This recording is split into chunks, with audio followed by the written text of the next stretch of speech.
కేరళలో ఎందుకు జనసేనకు వచ్చారు? అక్కడ నా కులం ఉంది. అక్కడ తమిళనాడులో మురుగన్ మానాడికి వెళ్తే అక్కడ 10 లక్షల మంది అక్కడ కూర్చోబెట్టి నా కులం ఉంటుందా? మన భావాల్ని మనం అర్థం చేసుకునే వ్యక్తులు ఉంటారు కాబట్టి వస్తారు. ఎక్కడో తమిళనాడుకి వెళ్తాను, ఎక్కడో మన మహారాష్ట్రకి వెళ్తాను, ఎందుకు వస్తారు అక్కడికి? తెలంగాణలో కూర్చొని ఒక ఎంపీటీసీలుగా గెలుస్తారు, లోకల్ బాడీస్లో గెలుస్తారు. వాళ్ళ నుంచి కలవను కూడా కలవాల, కానీ జెండా పెట్టుకుని గెలిచేశారు, గుర్తు పెట్టుకుని గెలిచేశారు చాలామంది. అంటే భావం తాలూకు గొప్పది, భావ తీవ్రత అంత గొప్పది. ప్రజా యుద్ధ నౌకని గద్దర్ గారు కూర్చోబెట్టి నన్ను ఎందుకు ఇష్టపడతారు?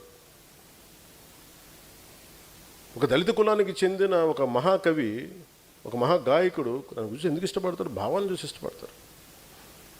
ఇది అర్థం కాకుండా కూర్చోబెట్టి నువ్వు ఇక్కడున్న కొంతమంది నాయకులు ఆంధ్రప్రదేశ్లో నువ్వు కాపులకి ఏం చేసావు, కాపులకి ఏ రోజు నిలబడి నేను చెప్పాను. అసలు నాకు ఎంత విసుకొస్తుంది. మీరు ఎందుకు ఇంత దిగజారుస్తారు? నిజంగా వాళ్ళు ఒకసారి ఈ రోజున సభాముఖంగా వాళ్ళందరికీ చెప్తున్నాయి, మాట్లాడండి. మీకు కూడా చెప్పాలి. ఒకసారి మీరు అనిపిస్తారు ఎందుకు మాట్లాడమంటే, ఈ సందర్భాన్ని పురస్కరించుకొని నన్ను విమర్శించే కాపు నాయకులందరికీ కూడా నా సమాధానం చెప్తాను. 12 సంవత్సరాల తర్వాత నా మౌనాన్ని వీడి చెప్తున్నాను. నేను ఎప్పుడూ వచ్చింది ఒక కులం కోసం రాలా. కాపు నాయకులందరికీ ఇబ్బంది ఉందని చెప్తున్నాను. నేను ఒక కులం కోసం రాలా. నా దేశం కోసం వచ్చాను, నా నేల కోసం వచ్చాను, నా రాష్ట్రం కోసం వచ్చాను. మీరు నన్ను ఒక కుల నాయకుడిగా పెట్టాలనుకుంటే ఒక పని చేస్తాను. నన్ను విమర్శించే కుల నాయకులందరికీ కూడా, కాపు కుల నాయకులందరికీ మీ గురించి ఒక చక్కటి వివరణ ఇస్తాను. మీరే ముఖ్యమంత్రి అభ్యర్థిగా మీ అందరూ ఏకాభిప్రాయం సాధించండి. నన్ను విమర్శించే వాళ్ళందరూ ఒక ఏకాభిప్రాయాన్ని సాధించాలి. ఈ మధ్య నన్ను విమర్శిస్తున్న నాయకుడిని మీరు పని చేయండి, మీరే ముఖ్యమంత్రి అభ్యర్థిగా మీరు ప్రకటించుకోండి, మీరు నిలబడండి. సంపూర్ణంగా మీ వెంట ఉండే ఎంతమంది కుల సభ్యులు ఉంటారో వాళ్ళందరితో మీరు ముఖ్యమంత్రి అయిపోయిన సంతోషం. నేను కూడా మీకు కంగ్రాచులేట్ నోట్ పంపిస్తాను. మీరు ముఖ్యమంత్రి నా మీద కూడా కేసులు పెట్టుకోండి, గతంలో వీడు ఇలా చేశాడని చెప్పి, ఇబ్బంది లేదు నాకు. విమర్శించే కాపు నాయకులు కూడా నేను ఒకటే చెప్తున్నాను, మాట్లాడితే రంగా గారిని పట్టుకొస్తారు. జనసేన కూర్చోబెట్టి టీడీపీ కమ్మాయిలు మాట్లాడుతుంటారు. నేను చెప్తాను, మీరు ఇష్టపడే రంగా గారు, ఆయన సతీమణి కమ్మ సామాజిక వర్గానికి చెందిన వ్యక్తి.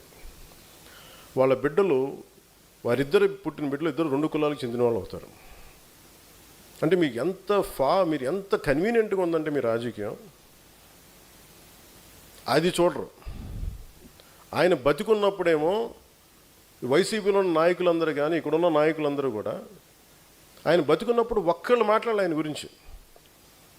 చనిపోగానే ఈరోజు అందరికీ కోపాలు వచ్చేసి, ఎందుకంటే మరి ఏం కూర్చోబెట్టి నా మీద పడ్డారు. నేను ఎప్పుడు కులం ప్రస్తావన తీసుకుని నేను ఎప్పుడు రాలేదు. చిన్నప్పుడు ఒకేసారి ఒకసారి నేను చీరాల్లో పెరుగుతున్నాడు, అడిగాను మా అమ్మని, అమ్మ మనం ఏమిట్లని అడిగాను, ఎందుకు ఇలా చండాల ప్రశ్న వేసాను మా అమ్మ. దేనికంటే స్కూల్లో మా ఫ్రెండ్ వాళ్ళ ఇంటికి క్లాస్ ఇంటికి వెళ్తే వాళ్ళ అమ్మ అడిగింది, మీరు ఏమిట్లా అంటే, నువ్వు నోరు మూసుకుని నీకు ఇలాంటి అడగను. అందుకని మా ఇంట్లో మాకు తెలియదు. మా father being a socialist, it's always about society,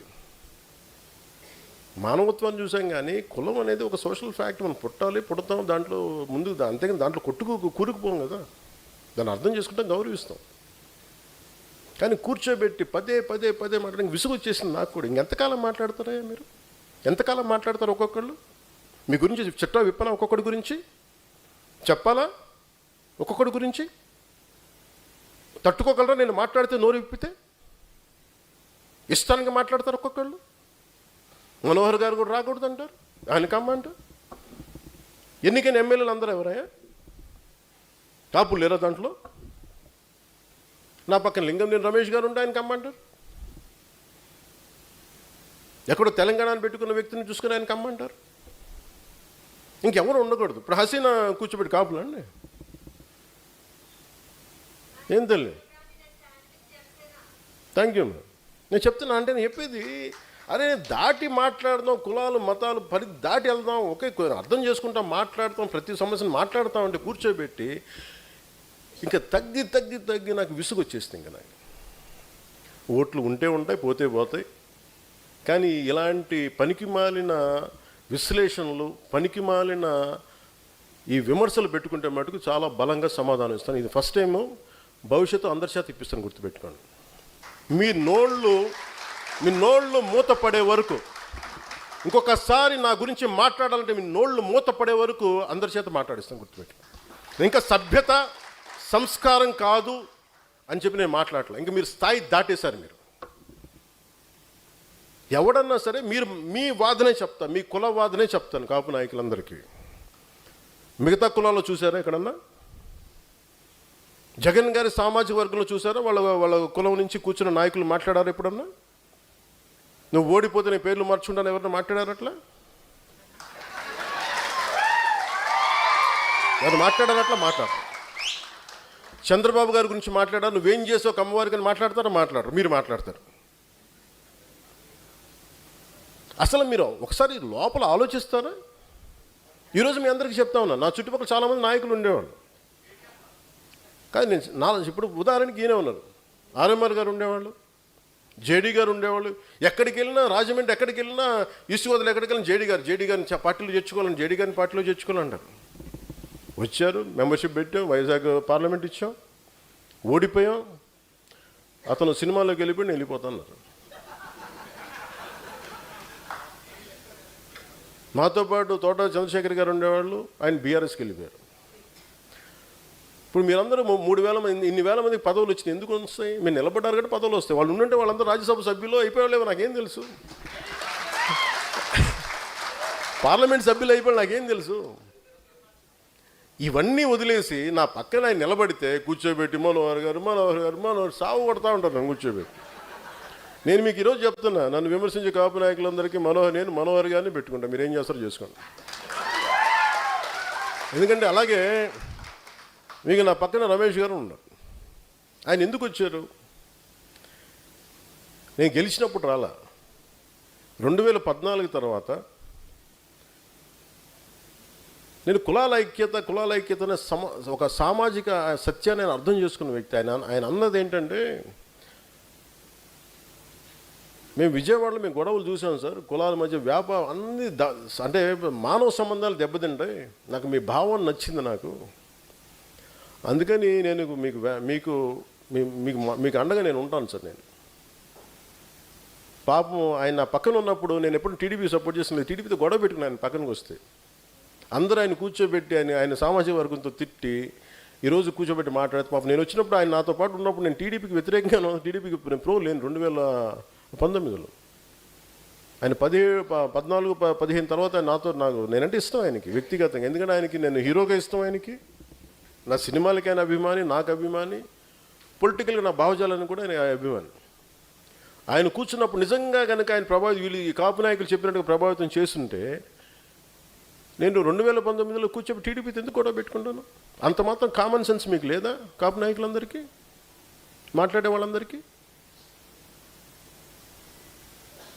ఇంకా మీరు ఎక్కడో చోట నేను చెప్తున్నాను, మీరందరికీ ఇలాంటి కులాల గురించి మాట్లాడినప్పుడు మీరందరూ సాధకులందరూ ఏకబిగిన మీరు మాట్లాడు, సామాజిక మాధ్యమాల్లో మాట్లాడండి. నేను ఇప్పుడు మీకు చెప్తున్నాను, మాట్లాడండి బలంగా.